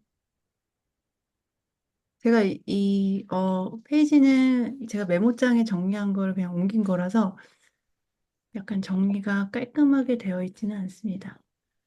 지금 잘 보이시나요? 혹시 조금 크게 가능할까요? 이 이게 정도. 화면이 조금 작아가지고요. 아, 근데 제가 확대를 했는데 그래도 마찬가지인가요? 요 정도는 네, 뭐 괜찮은 것 같습니다. 이렇게. 네네, 괜찮은 것 같습니다. 어, 어, 오늘 이소연 선생님이 말씀하신 거랑 관계 있는 내용이 있는 것 같아서 그 얘기할 부분이 좀 재미가 있을 수도 있을 것 같습니다. 제가 오늘 준비한 거는 들레즈 철학에서 수학적 다양체 개념의 역할이고요. 제가 이제 들레즈에 관심이 있는 철학자인데 찾아보다가 들레즈가 수학적 다양체, 매니폴드에 대해서 이야기를 했고, 이제 그거에 관한 이제 강의가 있어갖고, 좀 정리해 보면 좋겠다 싶어서 준비를 했습니다. 뒤에 나오긴 하지만, 그, 지금 수학적 다양체라고 이렇게 이야기하는 게, 들레즈 철학에 나오는 다양체는 멀티플리시티라고 하는데, 이제 한국말로 이제 그 다양체 하면 헷갈리니까 수학적 다양체를 그 매니폴드를 지칭할 때는 수학적 다양체라고 하고 멀티플리시티를 지칭할 때는 다양체라고 이 책에서 나왔습니다. 음, 그러니까 제가 오늘 뭐 발표 준비한 게 저는 뭐 제가 철학을 잘 모르고 하니까 그 아트앤스터디라는 웹사이트가 있어요. 미학이랑 철학에 대해선 강의를 이제 유료로 제공하는 사이트인데요.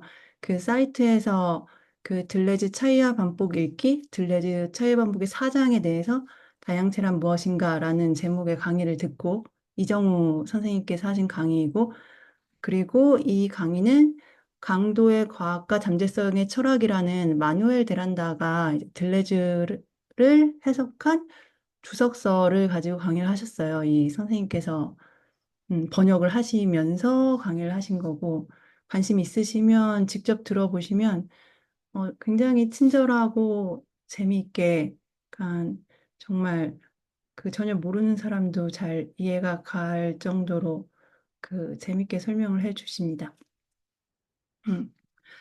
그 들레즈는 프랑스 철학자고요. 1925년부터 1975년까지 살았고, 이제 프랑스 철학자, 서구 철학에서 그 대륙 철학이랑 영미 철학이 있는데, 네, 대륙 철학에 속하는 철학자이고요. 근데 그, 이, 이 강도와 과학의 잠재성의 철학을 지은 마누엘 데란다 입장에서 이제 이 사람 미국에 살고 있어요. 멕시코계 미국인인데, 그리고 이 저자에 대해서 좀 말씀을 드리면, 그 멕시코계 미국인이고, 그리고 공학을 전공했고, 그 뭐 영화도 만들었고, 건축과 교수였고, 나중에 이제 좀 나이가 들어서는 철학을 공부를 했는데, 주로가 아니고 들레즈만 공부해서 논문을 발표를 했다고 해요. 그래서 그 인문학 베이스로 이제 들레즈에 대해서 설명한 다른 주석서에 비해 굉장히 명료하고, 그리고 특히 이 수학적 다양체 매니폴드에 대해서 그 이해하기 쉽게 좀 독보적으로 풀어줬다고 합니다. 근데 이 저자가 하고 싶었던 게 그 대륙 철학의 철학자인 들레즈의 세계를 과학자들이랑 영미철학 청중들에게 그 설명해 주고자 이 들레즈의 철학을 재구성했다고 하는데 그 책에 나오는 말에 의하면 본인이 재구성하긴 했지만 결론은 똑같다. 그런 식으로 얘기를 하고 있습니다. 음, 그리고 그 이제 들레즈 차이의 반복의 사장에 대해서 풀어주고 있는데 이 사장에 꽤 이제 수학적 다양체 얘기를 하면서 그 굉장히 이제 어려운 수학에 대해서 얘기하고 들레즈가 그 굉장히 수준 높은 청중을 가정하고 썼기 때문에 그게 이해가 잘 안 가니까 본인이 이제 그거를 풀어주면서 특히 들레즈의 존재론에 초점을 맞추어서 독해를 했다고 합니다. 그럼 여기서 뭐 존재론이라는 거를 뭐 러프하게 얘기하면 어떤 철학자가 실제 그 리얼리티라고 하는 것, 리얼리티로 가정하는 존재들의 집합에 대한 사유라고 하고요. 그래서 이 저자가 말하는 철학자에서 존재론적 입장, 크게 뭐, 세 가지 정도로 볼 수 있다고 하는데요.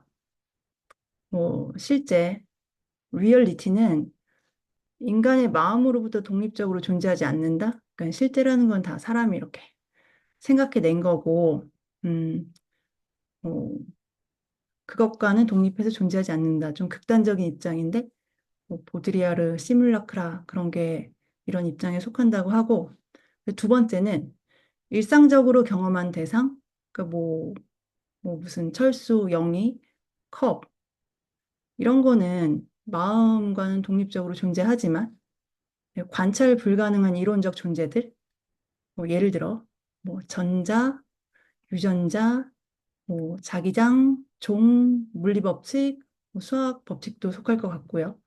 경제 법칙 이런 거는 다 인간이 구성한 거다.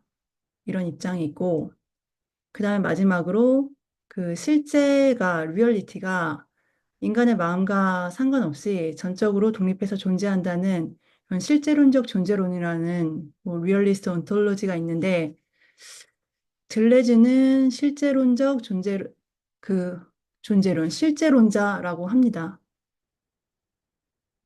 음,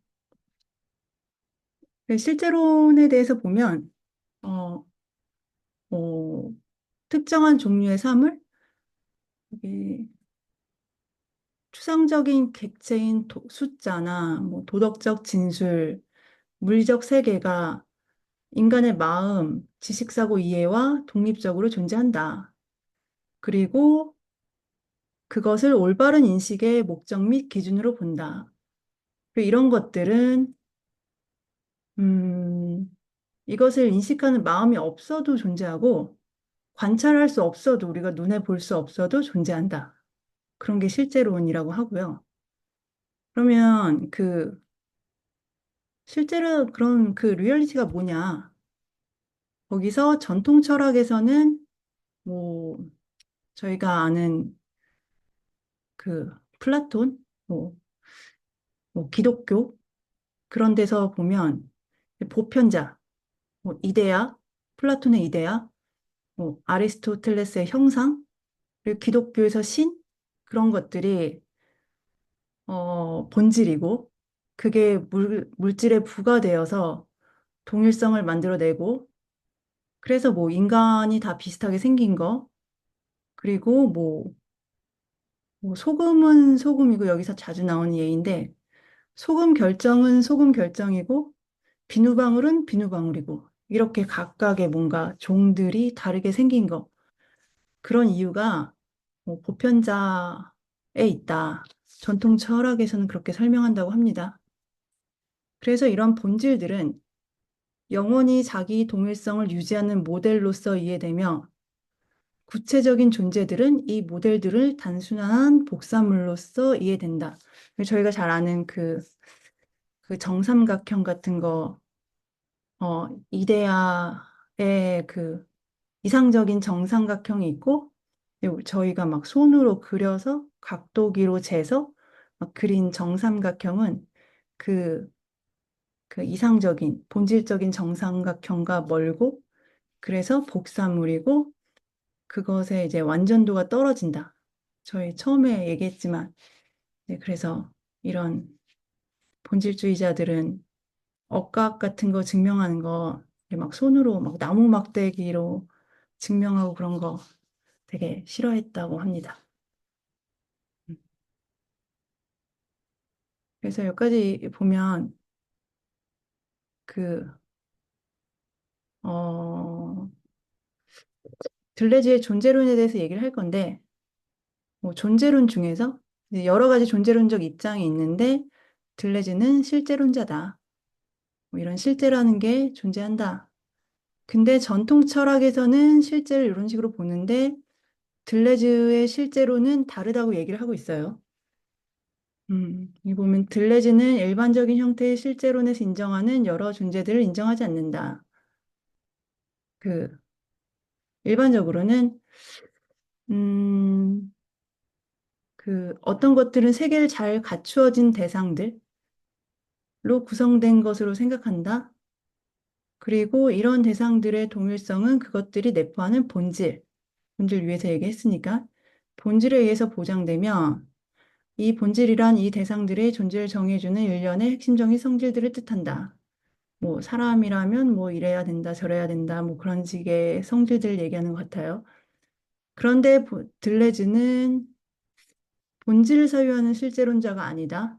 그리고 그 밖에 어떤 초월적인 존재들, 그러니까 개별 인간을 넘어선 어떤 초월적인 존재들을 사유하는 실제론자도 아니다. 음. 그래서 그의 철학에서 대상들에게 그것들의 동일성을 주는 것이 무엇인가, 그리고 시간을 관통해서 동일성을 보존해 주는 것이 무엇인가를 설명하기 위해 다른 무언가가 필요해진다. 여기서 이제 그 수학적 다양체 매니폴드가 나오는 것 같습니다. 그리고 이 다른 무엇은 역동적인 과정이다. 근데 여기 역동적인 과정에서 과정이라는 말을 좀 생각을 해보면 과정이라는 말은 아무래도 그 시간성을 갖고 있고 변화하는 것이기 때문에 그런 변화에 대한 설명을 하기 위해 이제 뭐 미적분을 얘기하는 것 같습니다. 그래서 그러면 들레즈는 실제론자인데 그런 실제라는 게 본질에 의해서 보장되는 게 아니다. 그렇게 주장하고 있는 실제론자인데 그 들레즈의 실제론이 설득력을 갖기 위해서는 실제를 채우고 있는 존재들이 어떤 초월적인 것, 그리고 저희가 이제 얘기하는 어떤 대상이 그 매장되어 있는 아까 얘기가 나왔는데 그 임베디드 되어 있는 그런 n 플러스 고차원 그 n 플러스 1차원 이제 그 얘기가 뒤에서 나와요. 그런 초월적인 것에 기대지 않고서 산출될 수 있는가를 설명해야 한다. 그래서 그 실제가 초월적인 것에 기대지 않고 산출되려면 실제가 경험 세계의 내재, 임마넌트라는 단어가 나온다고 합니다. 내재한 것이어야 한다. 어, 이런 실제를 설명을 해야 하고요. 그리고 본질을 제거한다는 것은 반드시 그것을 대체할 무엇인가를 제시해야 한다. 그래서 들레즈의 실제론이 의지하고 있는 거, 토대를 두고 있는 게 리만 기하학이랑 그리고 들레즈 이전의 철학자였던 베르그송의 질적 복수성이라는 두 가지 개념에 크게 의존하고 있다고 합니다. 파란색은 넘어가면 되고 1장에서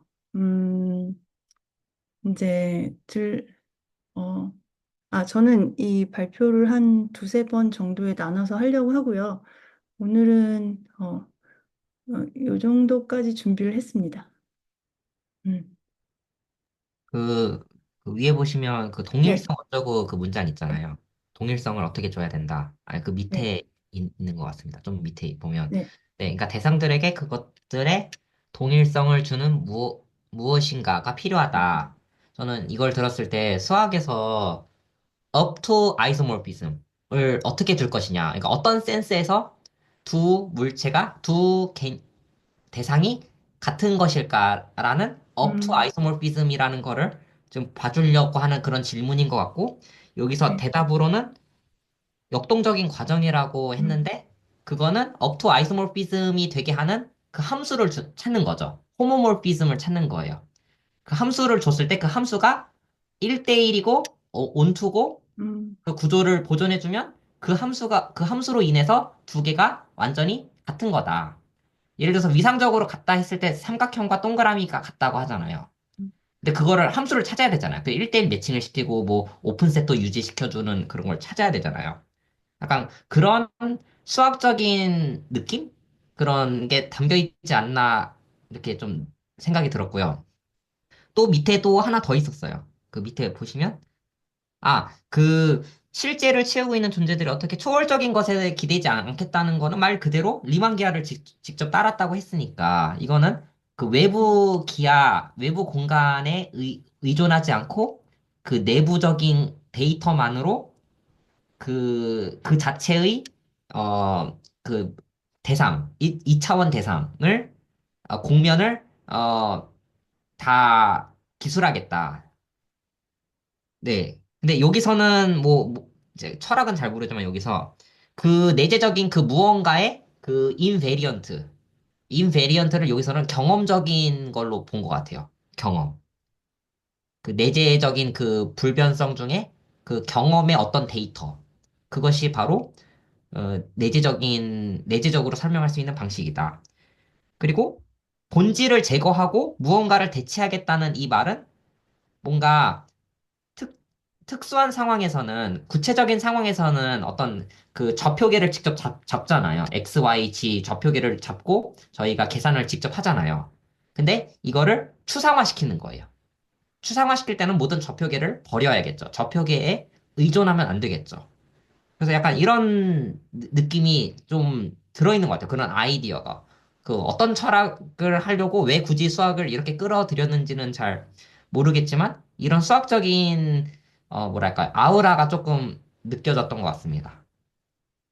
네, 맞습니다. 그 뒤에서 계속 나오는데 저도 이제 그 책을 다 살펴본 게 아니라서 이제 계속 나오게 될 거고 제가 공부를 해서 잘 최대한 전달해 드리도록 노력을 하겠습니다.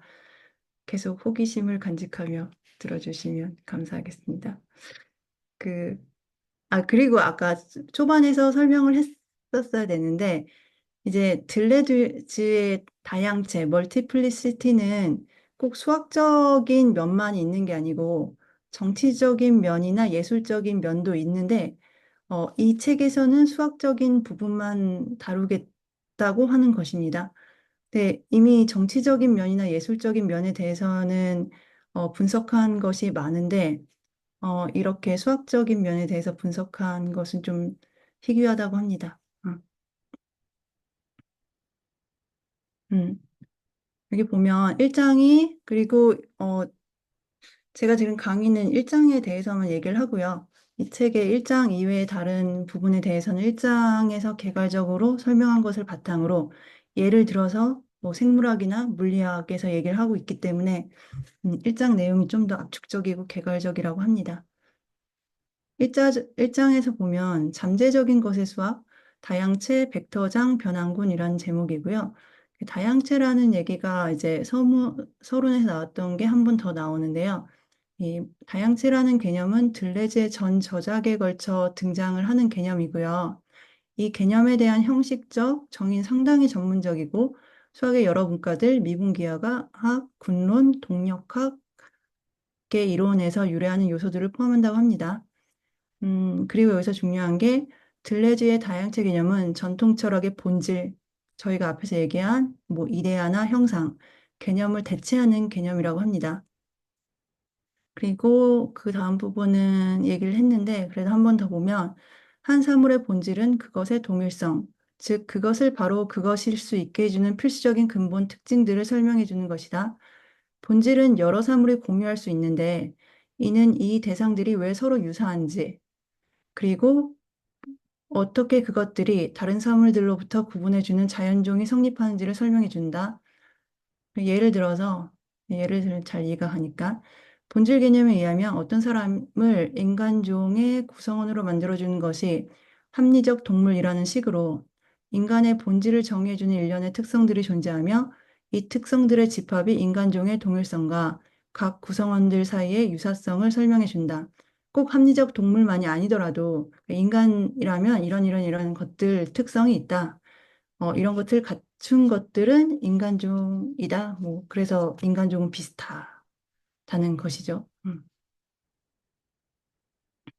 근데 여기서 이제 들레즈가 그 전통적인 본질주의자들과 차이점은 여기 이 부분이 중요한데 그 하나의 종은 그것의 본질적 특질에 의해서가 아니라 차라리 그것을 발생시키는 형태 발생 과정, 여기서 또 프로세스라는 말이 나오고요. 에 의해서 정의된다. 또 뒤에 보면 종들은 시간을 배제한 범주로서 표상하기보다는 역사적으로 구성된 존재들이다. 구성원들이 유사성은 자연도태의 공통된 과정을 겪었다는 사실에 의해서 설명된다. 뭐 인간이 비슷하다는 게 인간 종이 역사적으로 비슷한 과정을 겪었기 때문에 뭐 비슷하는데 나중에 보면 뭐 거기에서 무슨 분기들마다 특이점이 있어갖고 그때마다 조금씩 이렇게 달라지고 그렇기 때문에 비슷하지만 또 차이가 일어난다. 그런 식으로 설명을 하고 있습니다.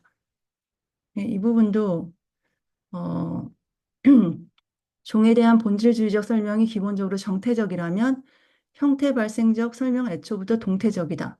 그래서 이제 미적분이 필요한 거고요.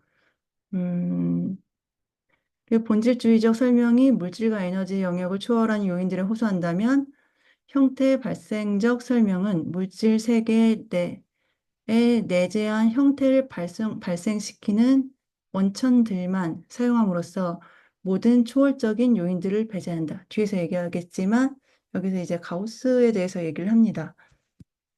그리고 다양체들은 가능성의 공간들, 즉 형태 발생적 과정들이 보여주는 규칙성들을 설명해주는 공간들의 구조를 특성화한다. 보면, 다양체 의미와 구조. 다양체 개념은 수학적 다양체와 개념과 밀접하게 연관되어 있다. 이 용어는 일정한 특성을 갖춘 기하학적 공간들을 가리킨다. 여기서 제가 이제 강의를 들었을 때 이제 설명을 해주셨는데 자연과학은 기본적으로 처음에 개를 나누는 걸로 시작한다고 해요. 뭐 이게 무슨 뭐 생물계냐, 화학계냐 그런 식으로 개를 나누고 그 다음에 두 번째로 그 개를 구성하는 개의 특징들을 형성하는 어떤 파라미터를 정하고요. 그리고 그 파라미터들이 정해졌으면 그 파라미터들의 관계를 정하고 파라미터들의 관계가 어떤 식으로 변화하냐. 그런 식으로 어, 음, 그런 기하학적 어떤 공간을 만들어낸다고 합니다. 그래서 여기 보면 이제 좀 역사적 유래에 대해서 이제 짧게 그 수학적 다양체라는 개념이 나온 역사적 유래를 짧게 설명을 하는데 이제 저희가 가장 잘 할 수 있는 부분이라고 생각합니다. 그 처음에 이제 좌표계의 등장, 여기 보면 문제들의 해결 위해 기하학적 풀이 과정을 사용하는 것이 그리스 일에 이어져 온 오래된 방법이긴 했지만 16세기 이래 이래 다양한 물리적 문제들의 공식화 제가 공식화에 곡선들과 궤적들을 폭넓게 사용됨으로써 새로운 문제 해결 방식을 개발할 필요가 생겼다. 그때 이제 여기서 이제 제가 들은 얘기가 대포 이때 전쟁을 할 때 대포를 사용할 때 그 폭탄이 이렇게 딱 날아갈 때 그 어디에 떨어질 것인가, 어떤 곡선을 만들 것인가 그런 것들 연구를 많이 했다고 해요. 근데 데카르트와 페르마가 축과 좌표를 사용해서 점들 사이의 기하학적 관계들은 수들 사이의 대수적 관계들을 표현할 수 있게 되었고 대수학의 공식들이 기하학적 문제들을 해결하는 데 동원될 수 있게 되었다. 음. 근데 수학적 다양체란 용어는 데카르트와 페르마의 해석 기하학에 속하기보다는 가우스와 리만의 미분 기하학에 속한다. 이게 무한소, 소와 연속성을 다루기 때문에 그 어떤 공간적으로도 움직이지만 시간적으로도 움직이는 대상을 다룰 수 있게 되었고, 음, 그, 한 점에서 변화율을 계산할 수 있게 됐다고 그 뒤에서 나옵니다. 이, 이렇게 미적분 파트에 보면 미적분학이 응용되었던 초기에 그것은 둘 이상의 양적 변화들 사이에 성립하는 관계들, 함수 관계들을 포함해서 여러 문제들을 해결하기 위해 사용되었다. 특히 이 관계들이 한 양이 다른 양들의 상대적으로 보여주는 변화율로 표현된 경우 미적분항은 그 율의 순간적인 값, 순간 변화율을 찾아낼 수 있게 되었다. 음, 이제 하나의 기하학적 대상, 곡선 또는 곡면을 그 성질들 중 일부의 변화율에 의해서 예컨대 두 점 사이에서 그 곡률의 변화율에 의해서 특성화할 수 있게 된 것이다. 미적분이라는 도구를 사용함으로써 수학자들은 이 변화율의 순간적인 값들, 즉 주어진 무한소에서의 곡률값을 찾아낼 수 있게 된 것이다. 저희가 잘 아는 얘기인 것 같습니다. 근데 이제 가우스의 어, 어떤 뛰어난 점은 19세기 초에 가우스가 미적분항을 활용하기 시작했을 때 2차원 곡면은 여전히 오래된 데카르트적 방법을 통해서 연구되어 있었다. 우선 표면 2차원 곡면을 세 개의 축들로 고정된 3차원 공간에 놓는다. 그 축을 사용해서 표면의 모든 점의 좌표를 할당하고 표면의 형태를 결정하는 점들 사이의 기하학적 연결선들을 대수적인 관계로 표현한다. 함수 관계로 표현하는 것이고요. 그래서 이런 방식이 n차원, 그러니까 공면이 2차원이라면 n차원 대상을 표현하기 위해서는 그러니까 3차원 공간, 축이 3개여야 되니까 n 플러스 1차원 공간을 설정을 해야 되고 그래서 공면이라는 2차원 대상이 메타 차원, 상위 차원에 의존해서 정의되는 방식이라고 합니다. 음. 가우스는 미적분 덕분에 평소의 방식으로 표면, 표면 자체의 무한소 점들의 초점을 맞춘다. 전적으로 국소적인 정보를 가지고 작업하되 전체 좌표 공간, 글로벌 임베딩 스페이스, 에 준거 없이도 표면 연구를 진행할 수 있음을 깨달았다.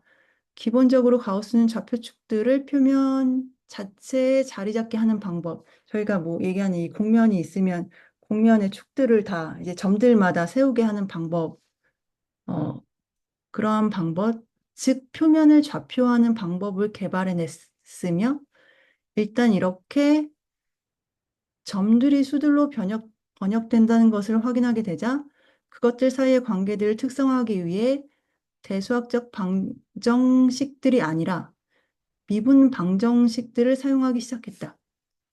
음. 이 부분에 저도 약간 거기 책에서는 이 대수학적 방정식들이 아니라 미분 방정식을 사용하게 된 이제 그 함의에 대해서는 설명을 하고 있지 않아서 뭔가 추측만 하고 있습니다. 음.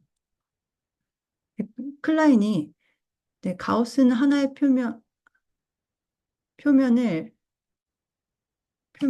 제가 그 자체로서 하나의 공간이라는 전적으로 새로운 개념을 개진시켰다. 그리고 마지막에 이제 리만에 가면 가우스가 2차원의 경우를 붙들고 씨름했으며 그 가우스의 제자인 리만이 그 다음 경우 이 3차원 곡면들을 연구했으리라 추측할 수 있다. 그러나 리만은 좀 더 일반적인 문제의 해결로 성공적으로 나아갔다. N차원 곡 구조들, 그러니까 이거를 이제 3차원뿐만 아니고 더 높은 구조에 대해서 설명을 했다는 것 같습니다. 그 자체 내에 인트린식 특징들을 통해서만 정의될 수 있으며 수학적 자체라는 말은 바로 이 구조들을 가리키기 위해 처음으로 사용된다. 이게 상당히 과감한 작업이었으며, 어, 가변적인 차원수를 갖춘 추상 공간의 영역으로 데려갔다고 합니다.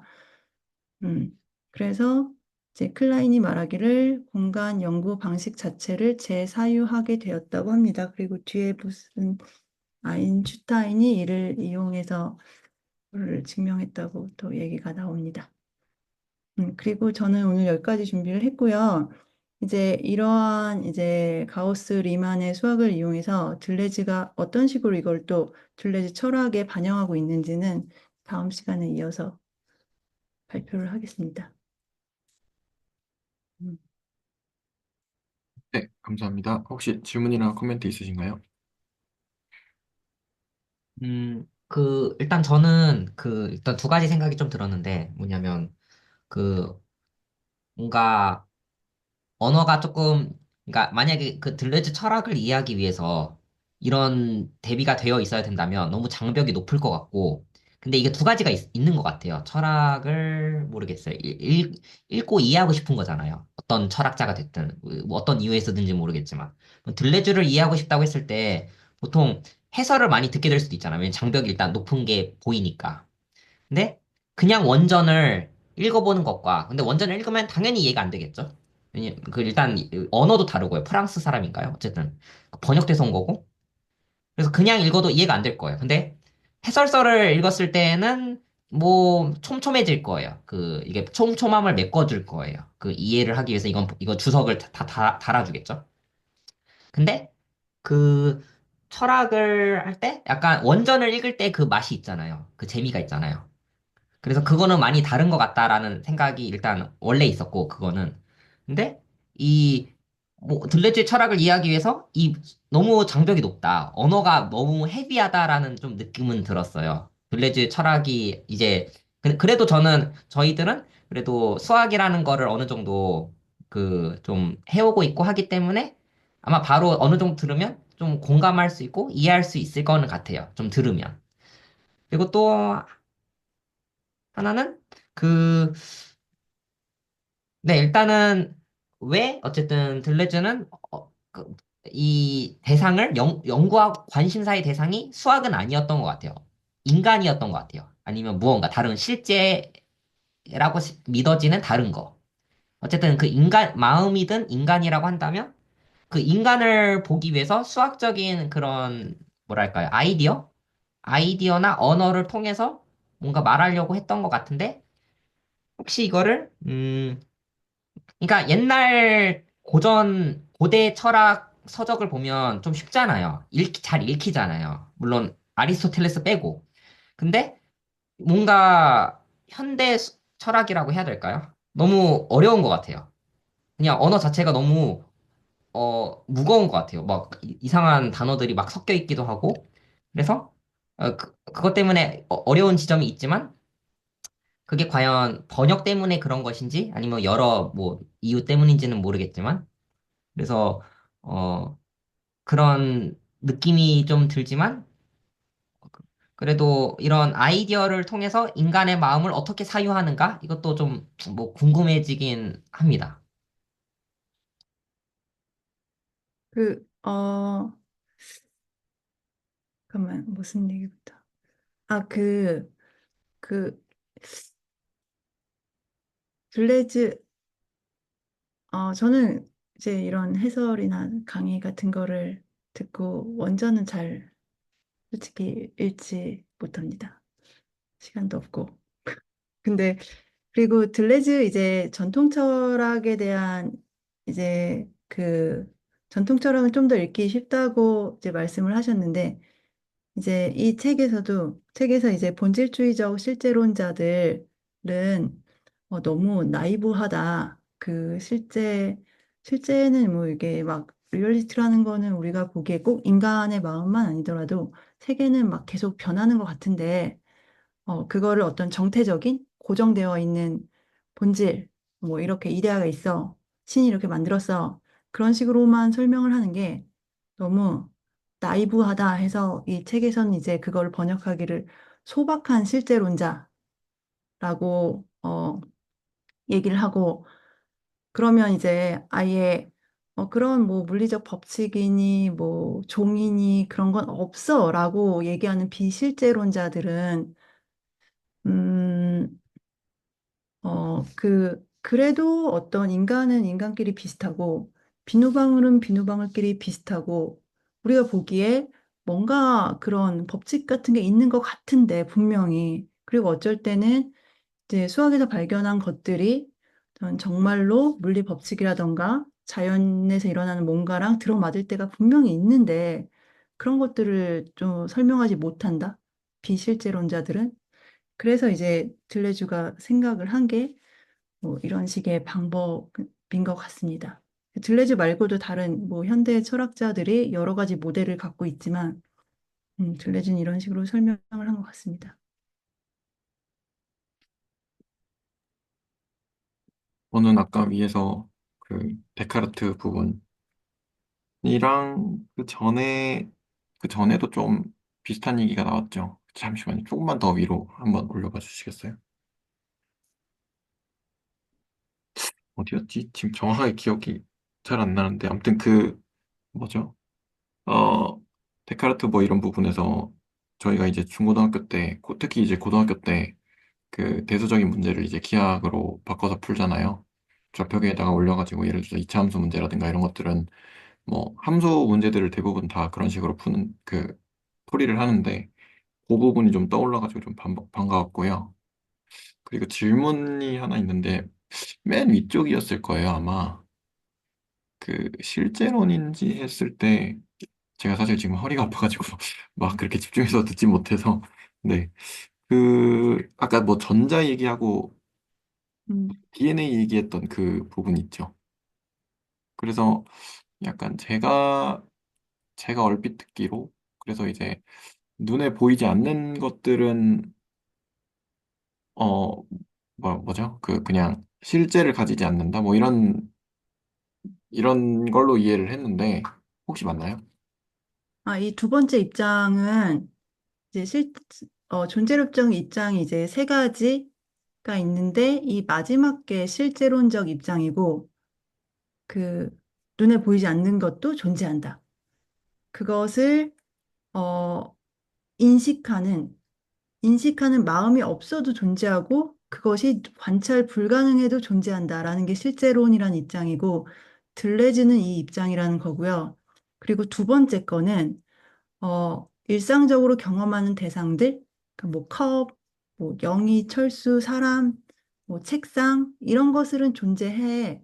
하지만 뭐 전자, 유전자, 자기장 이런 것들은 그리고 종 그런 것들은 그냥 뭐 이렇게 생명체들이 막 있는데 사람들이 그거를 뭐 이거는 무슨 종, 이건 무슨 종 그런 식으로 범주화 시켜갖고 만들어낸 그런 개념이다. 그런 거는 인간의 구성물이고 실제하는 것이 아니다. 어, 그런 입장이 두 번째 입장이라고 합니다. 아, 저는 이제 약간 두 번째 입장 관련해서 이제 전자나 이런 애들은 실제 하는 관측도 되고 하는 걸 텐데 이제 관찰 불가능하다고 음, 들어가지고 네 그래서 맞나? 약간 이런 생각이 약간 불쏘한 음, 생각이 들었거든요. 네 여기 그래서 책에 그렇게 나와서 아 네네네 그러니까요. 네 얘기를 그래서 들으면 그냥 약간 그런 불쏘한 생각이 들었다 정도로 네 하겠습니다.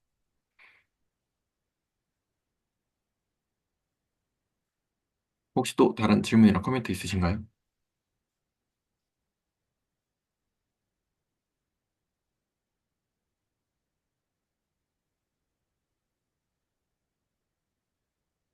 사실 이제 얘기하면 좀 파헤치고 이제 얘기하면 할 게 많은 것 같은데 아직은 철학 쪽은 저는 잘 모르겠어가지고 네 그래서 조금씩 천천히 네 발표를 준비할 거니까 그때그때마다 생각나는 거 있으면 이야기를 나누면 좋을 것 같습니다. 네네 그리고 이제 제가 사실 좀 공부를 해보고 싶어서 정리를 하는 거고, 또 이 시간에 발표하면 좋을 것 같아서 발표를 하고 있습니다. 네네 알겠습니다.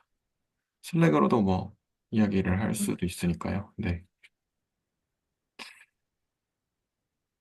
그러면, 그럼 중지를 하겠습니다. 네. 발표는 네, 여기까지 하시고, 그럼 혹시 또 뭐 추가적인 질문이나 코멘트 있으시면 해주시고요.